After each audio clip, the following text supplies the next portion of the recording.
LSR में पढ़ने वाली ऐश्वर्या ने 3 नवंबर को अपने घर में खुदकुशी कर ली। सुसाइड लेटर में उन्होंने लिखा कि उनकी मौत के लिए कोई भी जिम्मेदार नहीं है। वो अपने परिवार पर बोझ नहीं बनना चाहती, लेकिन उनकी पढ़ाई उनके परिवार पर बोझ बन रही है। ये लेटर लिखकर उन्होंने इस दुनिया को छोड़ दिया। इस वीडियो में हम समझने की कोशिश करेंगे, क्या सच में कोई भी उनकी मौत के लिए जिम्मेदार नहीं है, या फिर ये पूरा समाज, ये पूरा स्ट्रक्चर उनकी इस आत्महत्या का कारण है।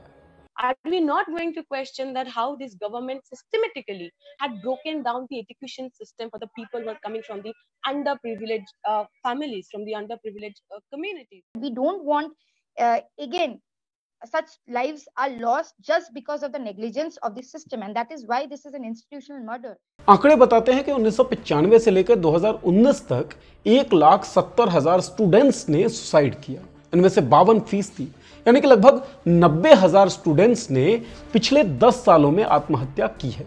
और अगर पिछले साल के आंकड़ों की बात करें तो 2019 में हर घंटे औसतन एक स्टूडेंट ने आत्महत्या की।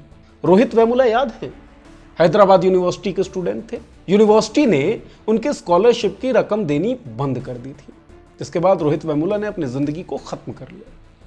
ये एक इंस्टीट्यूशनल मर्डर था, लेकिन इसके बाद भी सिलसिला रुका नहीं स्टूडेंट्स की आत्महत्या का, बढ़ता रहा।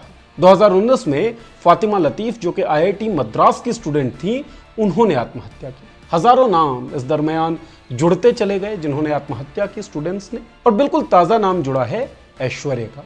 Every time the discussion end up only on the mental health. We are saying, of course, the question of mental health needs to be taken into account, but mental health cannot be seen in isolation. The way structurally, the structural inequality in our society, which also transpires into the education system, which makes some people privileged to get a better opportunity of education and some people disprivileged. I think those questions need to be asked. Telangana के रंगारेड्डी जिले की रहने वाली थी ऐश्वर्या। पढ़ाई में अव्वल थी और 12वीं क्लास में 98% से अधिक अंक उन्होंने पाए थे, लेकिन इसके बावजूद उन्हें आत्महत्या करनी पड़ी। क्यों करनी पड़ी वो सुनिए, उनकी मां ने बताया। दरअसल पैंडेमिक के कारण जितने भी स्टूडेंट्स थे उन्हें अपने होम टाउन जाना पड़ा।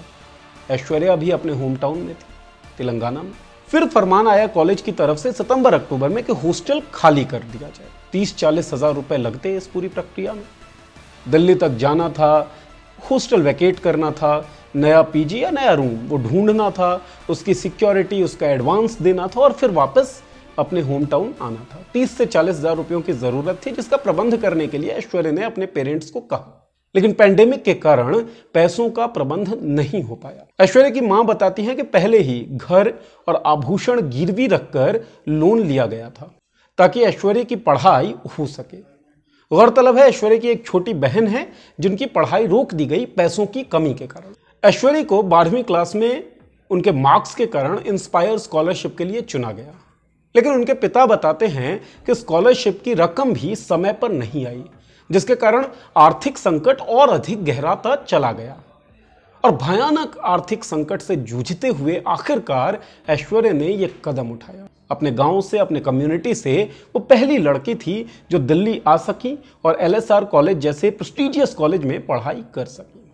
बहरहाल कुछ सवाल हमें अपने आप से पूछने होंगे। मसलन, आखिर क्यों कुछ स्टूडेंट्स एलीट कॉलेजेस में कंफर्टेबल नहीं हो पाते? आखिर क्यों उन्हें लगता है कि ये एलीट कॉलेज एक दूसरी दुनिया है? सवाल यह भी है कि विश्व गुरु का दावा ठोकने वाला हमारा देश आखिर क्यों अपने गरीब नागरिकों को शिक्षा के अवसर भी मुहैया नहीं करवा पा रहा है?